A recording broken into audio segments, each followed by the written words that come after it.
Hey everyone, welcome back to my YouTube channel वांगशन lovers. तो कैसे हैं आप सब? आई होप कि आप सब बहुत अच्छे होंगे।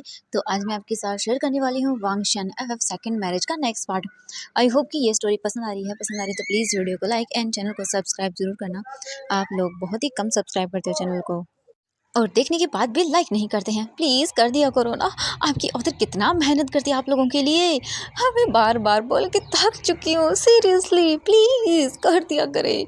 हाँ, चलिए पार्ट शुरू करते हैं। बट इससे पहले वाले चैप्टर में हमने देखा था कि जो शुयांग था वो वीजिंग की वेडिंग के डे ही वीजिंग के घर आ चुका था और वीजिंग इन सब चीज़ों से अनजान था। वीजिंग पूरी तरह से वेडिंग अटायर में रेडी हो चुका था। वीजिंग ट्रेडिशनल चाइल्ड ड्रेस पहने हुए था और बस वो मिरर में अपने आप को देख रहा था। एक बार फिर से वो किसी की ब्राइड बन रहा था। बट इस बार की ये चीज़ें बिल्कुल डिफरेंट थी। उस टाइम वीजिंग कितना खुश था और आज वीजिंग उतना ही दुखी है। वीजिंग उसे क्या करना चाहिए वो खुद भी नहीं जानता है।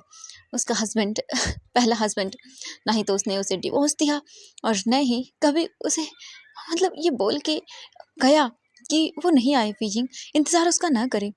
वीजिंग कैसी ज़िंदगी जी रहा है ना। और वो बस अपने आप को देख रहा था और अपनी फूटी किस्मत को कोस रहा था। उसके साथ ही ऐसा क्यों होता है? हाँ, उसे किस बात की सज़ा मिली? उसने बस प्यार ही तो किया था ना। भले ही उसने शादी ज़बरदस्ती करी बट उसने प्यार तो बराबर किया ना। हर बार अब जब उसके हस्बैंड ने उसे कहा कि वो उसके साथ रहना नहीं चाहता है, वो अपने बिजनेस के लिए जाना चाहता है, तो वो भी मान गया। उसके बाद उसके साथ क्या हुआ? उसका वो हस्बैंड कभी लौट के आया ही नहीं।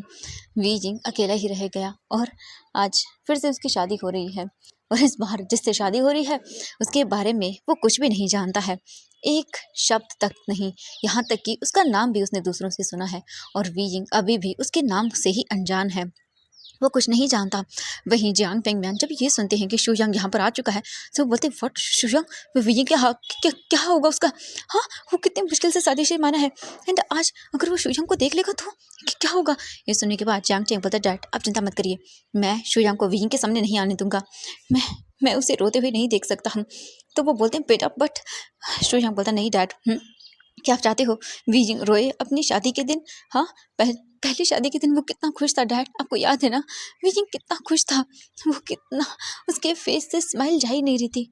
और और आज का दिन आज का दिन शायद वीजिंग दिखा रहा है कि वो कहीं ना कहीं खुश है, बट वो खुश नहीं है डैड। वो अंदर से रो रहा है। मैंने उसकी आंखें देखी थी आज ही और उसकी आंखें सूजी हुई थी, रेड हो चुकी थी पूरी रो रो कर। अब क्या करेंगी? मुझे कुछ समझ नहीं आ रहा।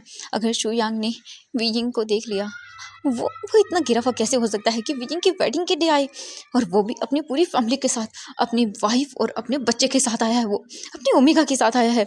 ये सुनने के बाद जियांग फेंगमैन बोलते हैं, मुझे कुछ समझ नहीं आ रहा, मैं क्या करूँ? जियांग चैंग बोलता है, डैड मैं वीजिंग को शुयांग के सामने नहीं आने दूंगा। इससे अच्छा वो यही होगा कि वीजिंग कभी उसकी शक्ल तक ना देखे, क्योंकि वीजिंग अगर उसे देख लेगा तो उसका हाल बहुत बुरा हो जाएगा। कैसे? हाँ, कैसे वो अपने आप को सँभालेगा यहाँ पर? हाँ, नहीं ऐसा नहीं हो सकता। मैं नहीं आने दूँगा बीजिंग को शुयांग के सामने। ये बोलकर वो तुरंत ही चला जाता है वहाँ से। जियांग फेंगमिन अपना सर पकड़ लेते हैं और फिर इसके बाद वो जाते हैं यान ली के पास एंड मैडम यू को बताते हैं एंड वो दोनों भी शॉक थी। मैडम यू बोलती हैं, हाँ, इतने टाइम तक जब मैंने उसे आने के लिए कहा और एक बार ये कहा कि बीजिंग को आके बोल दे, बट नहीं, इतने टाइम में वो नहीं आया और आज आ रहा है, वो भी उसकी शादी के दिन। नहीं, बिल्कुल नहीं। वीजिंग शुयांग के सामने नहीं आना चाहिए। उसे ये पता नहीं होना चाहिए कि शुयांग आया है। चैंग फेंगमिन बोलते हैं, यानली तुम वीजिंग के पास जाओ और एक मिनट के लिए भी उसे अकेला मत छोड़ना। लैन फैमिली भी आ चुकी है और मैं नहीं चाहता सबके सामने तमाशा हो। ये सुनने के बाद जो यानली थी वो बोलती है, ठीक है डैड, मैं जाती हूँ। एंड यानली यहाँ से चली जाती है। यानली के जाने के बाद मैडम यू बोलती है, ये इंसान यहाँ पर करने के लिए क्या है, मुझे बात करनी होगी। तभी जैंग फेंगमिन बोलते, नहीं यू उनसे कोई बात मत करो, हमारा उनसे कोई रिश्ता नहीं है। उसे उसे वीजिंग को ऐसे टॉर्चर करने के लिए किसने कहा था? हाँ, नहीं, बिल्कुल नहीं। मैं अपने बच्चे को परेशान होते हुए या रोते हुए नहीं देख सकता उसकी शादी के दिन, चाहे शादी जैसे भी हो रही हो, बट शादी है। उसने तो शादी का मजाक बना के रख दिया, बट इस बार नहीं। इस बार मैं अपने बच्चे को दुखी नहीं होने दूंगा। मैं जानता हूँ लैन फैमिली बहुत अच्छी है और वीजिंग का बहुत अच्छे से ख्याल रखेंगी। मैं वीजिंग की शादी को इस बार बर्बाद होने नहीं दूंगा। ये बोलकर वो वहाँ से चले जाते हैं। मैडम ये बोलती है, मुझे समझ नहीं आ रहा है, जब मैंने इतने टाइम उसे बुलाया था तो वो क्यों नहीं आया और आज वो आ रहा है। मुझे उससे बात करनी होगी। ये बोलकर वो वहाँ से चली जाती है। मैडम यू पूरे हॉल में इधर उधर देखने लगती हैं। बहुत सारे गेस्ट आए हुए थे, उनसे बातें कर रही थी एंड यही सब चल रहा था। हम वांग जी को देखते हैं। वांग जी बस चुपचाप खड़ा हुआ था जहाँ पर वांग जी को खड़ा होना था अपनी फैमिली के साथ। बट तभी वांग जी जहाँ पर खड़ा हुआ था वहाँ पर वांग जी के पास एक वेटर गुजरा था, जिससे वांग जी की ड्रेस जो उसने पहना हुआ था कोट पैंट, उस पर थोड़ा सा जूस का स्टेन लग जाता है। एंड ये देखने के बाद वो बोलते व्हाट, क्या कर रहे हो तुम, देख के नहीं चल सकते। ये देखने के बाद वो बोलते सॉरी सर, माफ़ कर दीजिएगा। वांग जी बोलते इट्स ओके, कोई बात नहीं, मैं क्लीन अप करके। तो वो बोलते कि एक मिनट वांग जी, तुम मेरे साथ चलो। शू यांग बोलता है। तो वांग जी फिर शू यांग के साथ जाता है अपनी जो ड्रेस खराब हो गई थी उसे ठीक करवाने के लिए, यानी क्लीन अप करने के लिए। तो वहाँ पर मैडम यू बोलती हैं कि आप ये रूम का यूज़ कर सकते हैं। इसके बाद शू यांग बोलता है ओके। एंड मैडम यू शू यांग को देख रही थी घूर घूर के। एंड शू यांग भी जानता था ऐसा क्यों है, बट मैडम यू वहाँ से चली जाती है। एंड जैसे ही वो रूम को डोर ओपन करने लगते हैं, बट वो रूम ओपन नहीं हो रहा था। शू यांग बोलता ओह शिट, ये तो ओपन नहीं हो रहा, एक काम करते हैं, हम दूसरा रूम यूज़ करते हैं। ये बोलकर वो ऊपर चले जाते हैं। वांग जी को शू यांग एक रूम में लेकर आता है एंड देन डोर ओपन करता है। उसके बाद वो अंदर लेकर आता है वांग जी को। एंड फिर वहाँ लेकर आकर वो वांग जी के जो क्लॉथ थे उनमें से जो कोट था उसे निकालता है एंड बोलता है मैं वॉश करके देता हूँ। वांग जी बोलता है इट्स ओके, रहने दो ना। तो वो बोलता है नहीं वांग जी। फिर वो लेके जाता है एंड वॉशअप करने लगता है। हम थोड़ी देर के बाद का सीन देखते हैं। वॉश करके लेके आता है और वो वांग जी को देता है। वांग जी बोलता है एक्चुअली मेरे सर में दर्द हो रहा है, तो क्या तुम मेडिसिन ले आओगे। ये सब सुनने के बाद शू यांग बोलता है ओह हाँ ठीक है वांग जी। एंड वो चला जाता है वहाँ से। हम देखते हैं वांग जी को। वांग जी कुछ देर वहीं पे रहता है। दूसरी ओर हम वी यिंग को देखते हैं। यान ली वी यिंग की ड्रेस को देखते हैं, जो कि थोड़ी सी मतलब लूज़ लग रही थी। वी जिंग बोलता है कि क्या हुआ शीजे। यानली बोलती वी जिंग ये तुम्हारी ड्रेस थोड़ी लूज़ लग रही है, मैं एक काम करती हूँ, इसे टाइट अप करवाने के लिए लेके जाती हूँ। वी जिंग बोलता है शीजे कोई बात नहीं। वी जिंग का जो ऊपर का हानफू था वो। वी जिंग बोलता बट शीजे। यानली बोलते इट्स ओके वी जिंग, एक काम करो निकाल दो, 5 मिनट लगेंगे ठीक है। एंड वैसे भी अभी वेडिंग शुरू होने में टाइम है। वी जिंग कुछ भी नहीं बोलता एंड वो जो अपर हानफू था उसे निकाल देता है। यानली उसे लेते हैं और बोलते तुम अभी रुकना ठीक है। एंड ये बोलकर वो चले जाते हैं वहाँ से। यान ली बस उस ड्रेस को ठीक कराने के लिए पास में ही चले जाते हैं, क्योंकि सब कुछ वहीं पे अवेलेबल था। एंड हम वीजिंग को देखते हैं। वीजिंग वहीं पे था। वीजिंग समझ नहीं पा रहा था कि वो क्या करे।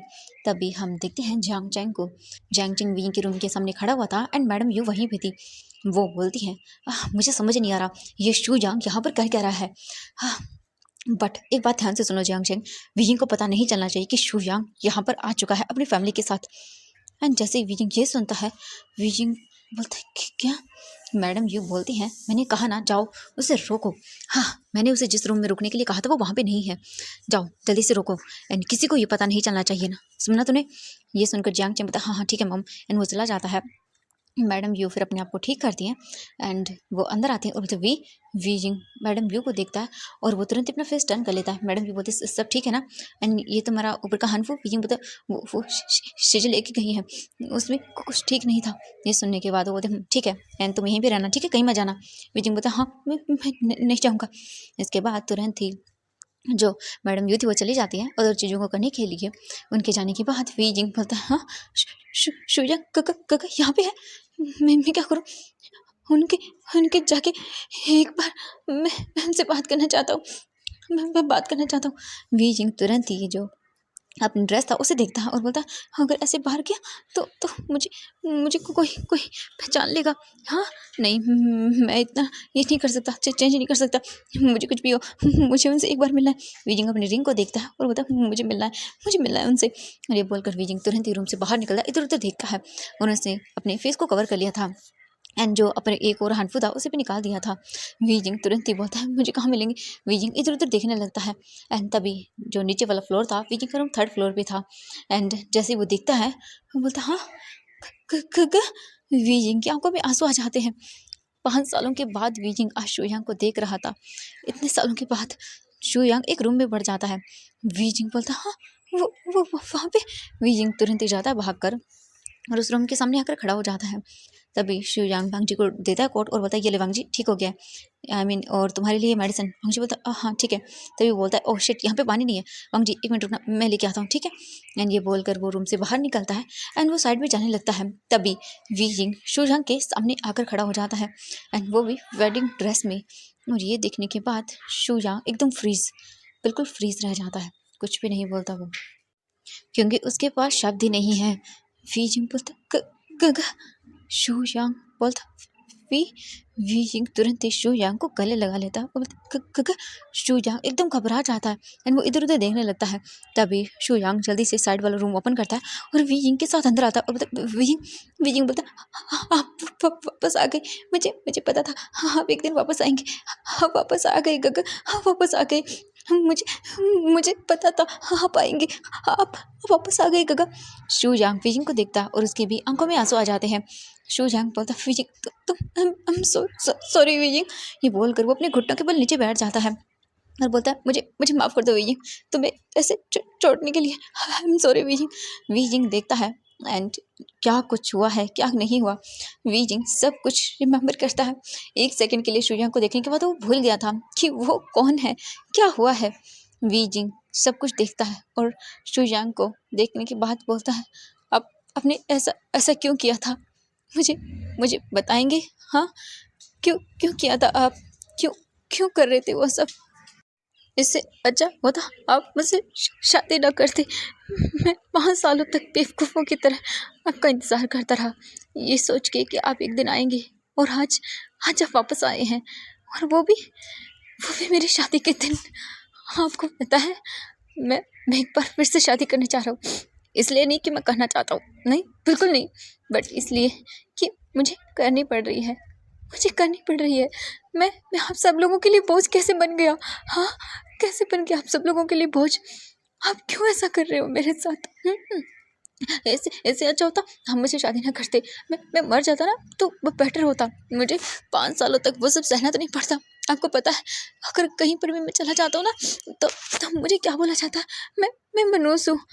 आपने सही कहा, मैं मनूस हूँ, है ना।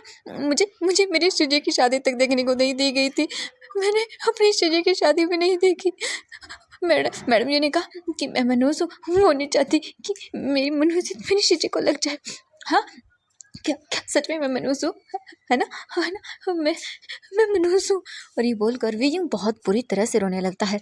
शू यांग पता वीजिंग प्लीज शांत हो जाओ, तुम ऐसा नहीं हो, तुम ऐसा नहीं हो wheezing, I am sorry wheezing, तुम्हारी इस हालत का जिम्मेदार मैं हूँ वीजिंग, सिर्फ मैं हूँ। तुम बहुत अच्छे हो वीजिंग, तुम बहुत अच्छे हो, तुम बिल्कुल भी मनूस नहीं हो वीजिंग, तुम बहुत अच्छे हो, तुम बहुत अच्छे हो वीजिंग।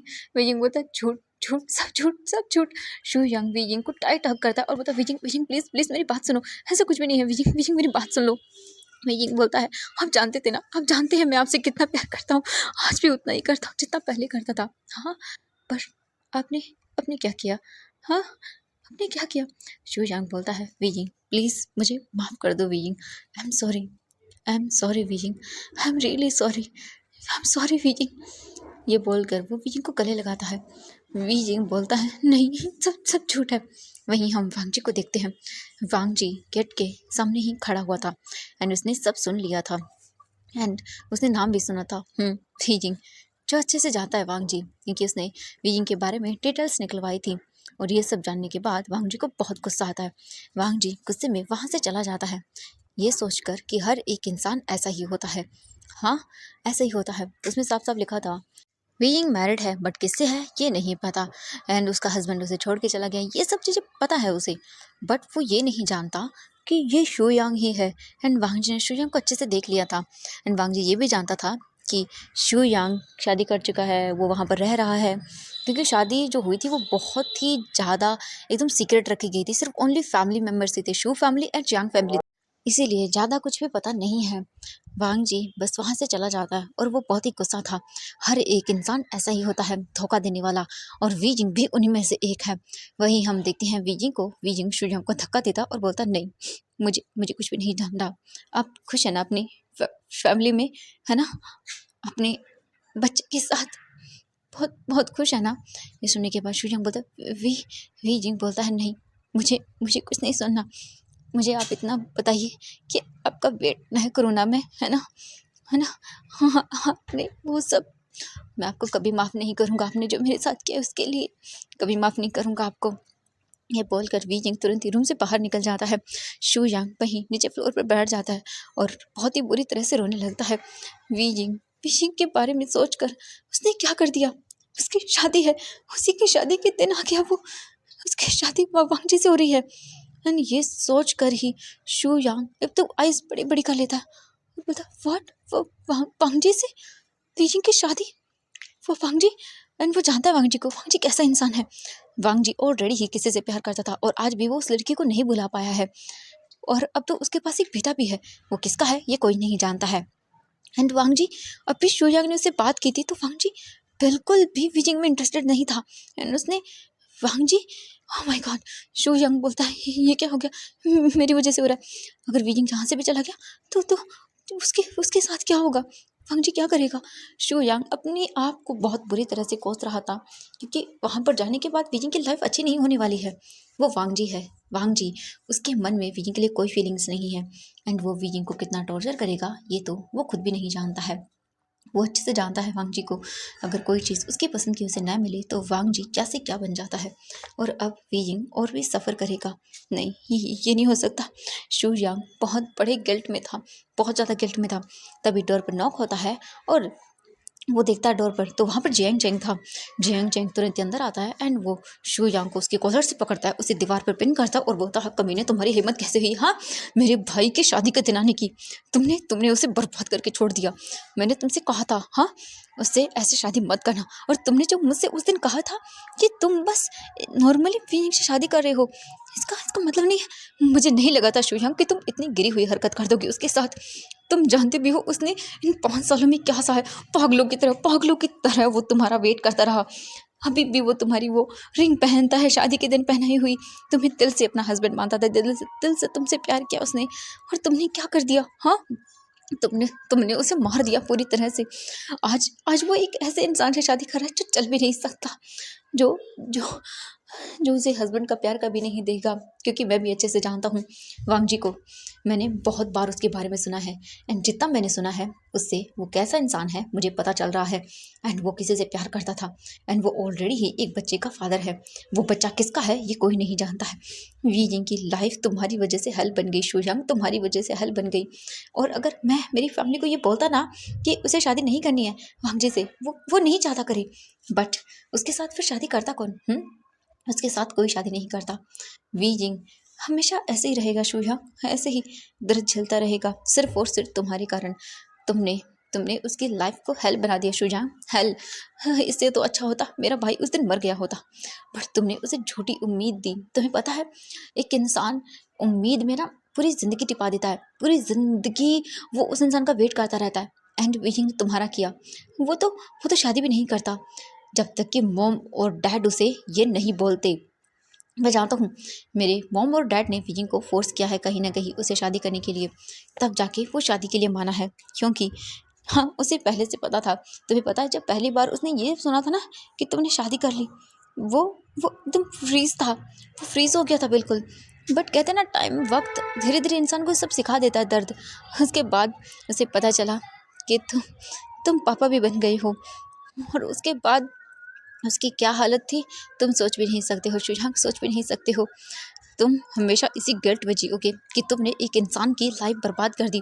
तुम्हें क्या लगता है वीजिंग की लाइफ को इतना ज़्यादा तुमने मैसअप कर दिया, उसकी लाइफ को तुमने ऐसा बना दिया, उसे दर्दनाक सजा दी है तुमने, हाँ। तो तुम्हें क्या लगता है तुम खुश रह पाओगे? नहीं नहीं शुजांग, कभी नहीं। याद रखना एक बार पलट कर तुम्हें भी वो सब कुछ झेलना पड़ेगा शुजांग, झेलना पड़ेगा, हाँ। और तुम आए भी तो आए अपने अपने पार्टनर के साथ, अपने बच्चे के साथ आए हो उसके सामने, हाँ। वीजिंग को ये बोलने की वीजिंग, हाँ ये देखो मेरा हस्बैंड मेरे साथ है, मेरा बच्चा मेरे साथ है, एंड हाँ मैं तुम्हारा पहला हस्बैंड हूँ। हाँ वीजिंग मैं तुम्हारा पहला हस्बैंड, जाओ शादी कर लो। मैं तुमसे शादी नहीं कर सकता, तुम्हें बस मैंने एक ट्यूल की तरह यूज़ किया था। ये सुनने के बाद शुयांग बोलता ऐसा ऐसा नहीं था। शू यांग बोलता है ओह वाओ ऐसा नहीं था, क्या बात है। तो मुझे एक बात बताओगे, क्या तुम्हारा हस्बैंड ये जानता है? क्योंकि उसे शक्ल देख के तो नहीं लग रहा है मुझे शू यांग कि वो ये जानता है कि तुमने पहले से शादीशुदा हो।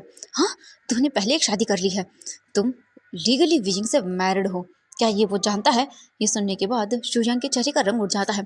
शू यांग बोलता वो जियांग चेंग बोलता है ओह तुम्हें सही था, वो कुछ नहीं जानता है तुम्हारी शादी के बारे में ना, कि तुमने शादी की थी एक मासूम से बच्चे के साथ, और उसके बाद उसे छोड़ के चले गए थे।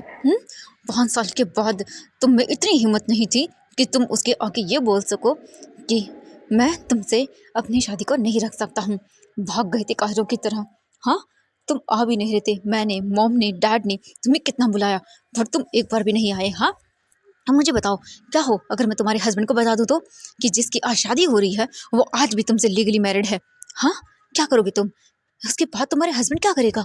हाँ, ये सुनने के बाद शुयांग बोलता नहीं प्लीज। ये सुनने के बाद शुयांग बोलता है वाह, आई मीन जियांग चैंग बोलता है वाह शुयांग कितनी अच्छी बात है। हाँ, जब बात अपने पे आई तो तुम ये कर रहे हो। हाँ, आज वीजिंग के दिल में कितना दर्द है तुम जानते भी हो। हाँ, नहीं तुम नहीं जानते हो। और ये बोलकर वो धक्का देता शुयांग को और शुयांग नीचे गिर जाता है। एंड इसके बाद जियांग चैंग बिना इधर उधर देखे हुए सीधा रूम से बाहर निकल जाता है। एंड वहीं शाओ शिंगचन खड़ा हुआ था डोर के साइड वाली जगह पर और वो ये सब सुन चुका था। धीरे धीरे करके शाओ शिंगचन अपने बच्चे के साथ रूम में आता है एंड वो रो रहा था। ये देखने के बाद तुरंत ही शू यांग देखता है ऊपर एंड शू यांग को देखने के बाद शाओ शिंगचन बोलता है तुमने तुमने मुझसे झूठ झूठ कहा। तुम शादीशुदा थे। हाँ, एक बार भी तुमने ये नहीं कहा मुझसे। हाँ, तुमने तुमने मुझसे पहले भी एक शादी की थी। हाँ, और आज आज उसी उसी की शादी हो रही है। तुमने उससे डिवोर्स भी नहीं लिया। तुम मैरिड थे। तुमने झूठ कहा मुझसे। हाँ, तुमने झूठ कहा। ये बोलकर वो मतलब रोने लगता है। शू यांग तुरंत ही उठ जाता और बोलता मेरी बात सुनो शाओ शिंगचन मेरी बात सुनो। पर शू यांग को धक्का देता और बोलता नहीं, मुझे मुझे कुछ कुछ नहीं सुनना। यही यही वजह थी ना कि तुम आना नहीं चाहते थे वहाँ से, है ना? यही वजह थी। हाँ अच्छा, यही थी। जब तुम परेशान रहते थे, बाहर अक्सर खड़े रहते थे, सोचते रहते थे। तुम यही बोलते थे ना कि तुमने बहुत बड़ी गलती की है। हाँ, क्या वो इंसान कभी तुम्हें माफ़ कर पाएगा? ये गलती थी वो। हाँ, ये गलती कर रहे थे तुम। हाँ, मैंने कभी कभी मैं क्या बोलूँ, मुझे समझ नहीं आ रहा। तुमने तुमने उस इंसान को कितना दर्द दिया है, तुम सोच भी सकते हो? बाहर उसके बारे में कितनी कितनी बातें हो रही हैं। एक भी इंसान ऐसा नहीं है जो उसके बारे में बाहर अच्छा बोल रहा हो। मैं तो बस आ गया था उस इंसान को देखने के लिए कि आखिर कौन है वो जिससे वांगजी शादी कर रहा है। और यहाँ आने के बाद तो मुझे पता चला मेरा हस्बैंड उससे ऑलरेडी ही मैरिड है। वाह, अच्छा हुआ आज तुम्हारा असली चेहरा मेरे सामने आ गया। बट इसके बाद तुम मुझे मेरे सामने मत दिख जाना।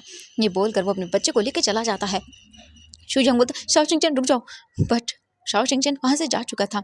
शाओ शिंगचन नीचे आता है और वो कैसे भी करके अपने बच्चे को संभालता है जो कि रोए जा रहा था। वो उसे मिल्क फीड कराने के लिए साइड में चला जाता है। वांग जी अपने गगे के पास आ चुका था। लायन से चन बोलते वांग जी तुम ठीक तो हो ना? वांग जी बोलता हाँ मैं ठीक हूँ। इसके बाद वहाँ पर जो प्रीस्ट है वो आ जाते हैं एंड वो बोलते हैं कि प्लीज़ यहाँ पर ब्राइड को बुलाया जाए। एंड इसके बाद सभी सेरेमनी शुरू कर देते हैं। गेस्ट वगैरह सभी हॉल में इकट्ठा हो जाते हैं एंड वांग जी को स्टेज पे ले जाया जाता है। वांग जी व्हील चेयर के साथ वहाँ पर चुपचाप करके ऐसा बोल सकते हैं व्हील चेयर पर बैठा हुआ था एंड अदर फैमिली मेम्बर्स नीचे खड़े हुए थे। एंड धीरे धीरे करके वहाँ पर वीजिंग को लाया जाता है। वीजिंग का फेस वेल से कवर था एंड वो अपने आंसुओं को कैसे रोक रहा था ये वो ही जानता है। वीजिंग कैसे कैसे अपने आंसुओं को रोक रहा था। बस धीरे धीरे करके वीजिंग आगे बढ़ रहा था एंड शू यांग उसकी पूरी फैमिली आ चुकी थी एंड सब लोग साफ साफ देख रहे थे। वीजिंग पूरी तरह से स्टेज के पास आता है। इसके बाद यहाँ पर मतलब हाथ दे के चढ़ाना होता है बट वांगजी नहीं आ सकता था आगे। बट जो उसके बोल सकते हैं गगा थे वो आगे करते हैं तो वांगजी अपना हाथ देता है एंड इसके बाद जो वीजिंग था वो अपना हाथ आगे करता है एंड वांगजी उसका हाथ पकड़ता है एंड उसके बाद उसे ऊपर चढ़ाता है। वीजिंग को कुछ अजीब तो लगता है बट वो दिमाग में अभी नहीं करता ये सब चीज़ें। धीरे धीरे करके वीजिंग को स्टेज पे लाया जाता है एंड यहाँ पर शुरू होते हैं उनके वेडिंग रिचुअल्स। धीरे धीरे करके वेडिंग रिचुअल्स कंप्लीट होते हैं एंड जो जो उन्हें वाउस वगैरह लेने थे वो ले लेते हैं धीरे धीरे करके। इसके बाद वांग जी को फिर से बिठाया जाता है चेयर पे एंड जो शाओ शिंगचन था वो सब देख रहा था एंड बस वो एक बार एक इंसान इस इंसान से माफ़ी मांगना चाहता है, सच में माफ़ी मांगना चाहता है। हम वीजिंग को देखते हैं। वेडिंग वाउस कंप्लीट होते हैं देन रिंग सेरेमनी भी वहाँ पे की जाती है। इसके बाद वीजिंग अपने रिंग को देखता है। वीजिंग ने वांगजी को रिंग पहना दी थी बट अब बारी थी वीजिंग की। वीजिंग के हाथों में ऑलरेडी ही मैरिज रिंग थी बट वीजिंग उस मैरिज रिंग को अपने वेल के अंदर से निकाल लेता है।